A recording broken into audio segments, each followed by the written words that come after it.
This Guy's Garage. Like and subscribe. The Honourable Leader of the Opposition.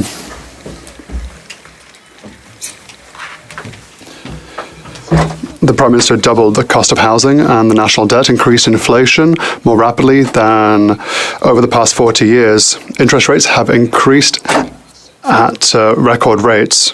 This doesn't only harm Canadians' wallets, but also harms Canadian unity.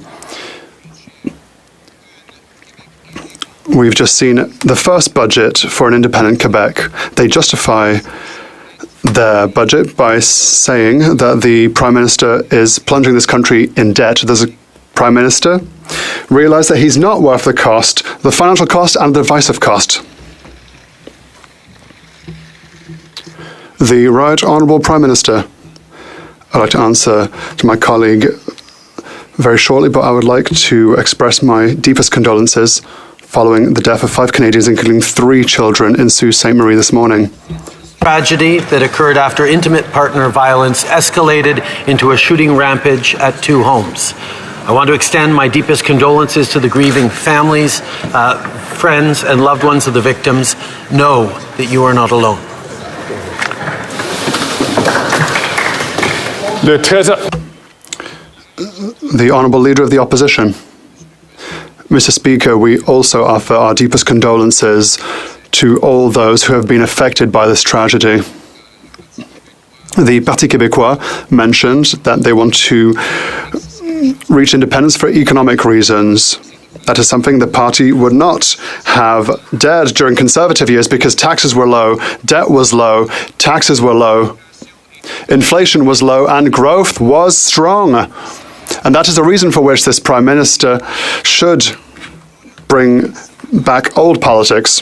This has led to divisiveness in Quebec. Will he recognise that his policies are not worth the cost financially or with regards to the division of this country? The Right Honourable Prime Minister. Mr. Speaker, the official parties are bringing us back to the old days of provincial squabbles, but we will concretely help Canadians with investments in housing, with help for childcare. We will invest in our seniors. We will invest in our workers. We continue to be here to help people so that they can go grocery shop. With better competitivity, we'll continue to anchor ourselves in delivering benefits and opportunities for Canadians while other parties are talking about mere squabbles. The Honourable Leader of the Opposition. Because of the excellent low inflation, low tax, low debt record of the Conservatives, the Separatists were a dead cause not so long ago, but his inflationary policies have brought them back.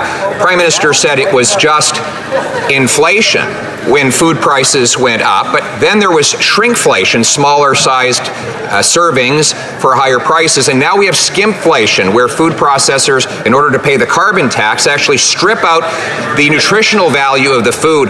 How much health and nutrition will Canadians have to lose before this Prime Minister reverses his plan to quadruple the carbon tax to 61 cents a litre?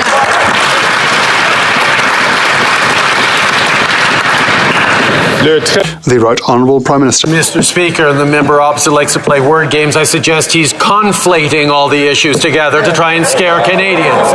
The reality is, Mr. Speaker, while he's reaching for new boogeymen to try and make Canadians fearful and angry, we are delivering supports for Canadians with historic announcements on housing across the country. Municipalities are stepping up to respond to the needs of Canadians on moving forward and with greater competition to bring down or to stabilize grocery prices, to continue to be there for seniors, for young people. We know cuts the Conservative leader are proposing are not the answer. We're going to continue to be there for people.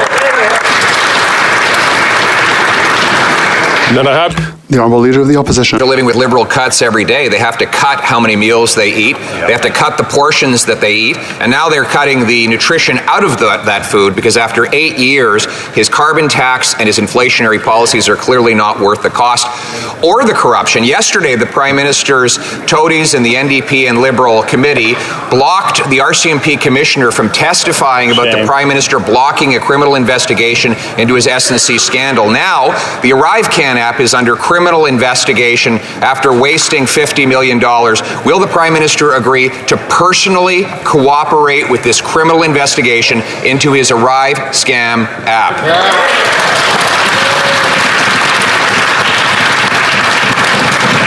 Le très honorable Premier ministre.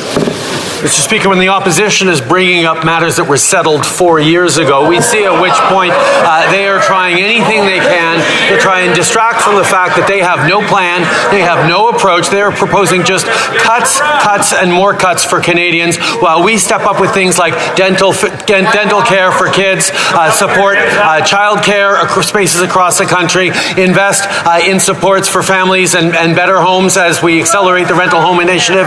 These are things that the Conservative Party campaigned against. They continue to propose cuts and fights while we deliver for Canadians.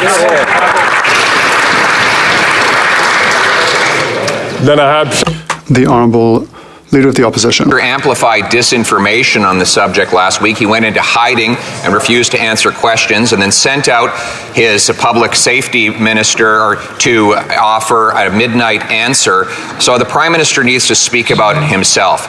Does he believe that the State of Israel fired a rocket or missile at the Al-Ali hospital in Gaza? Yes or no?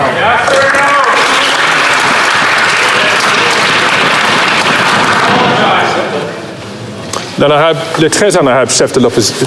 Le très honorable Premier ministre.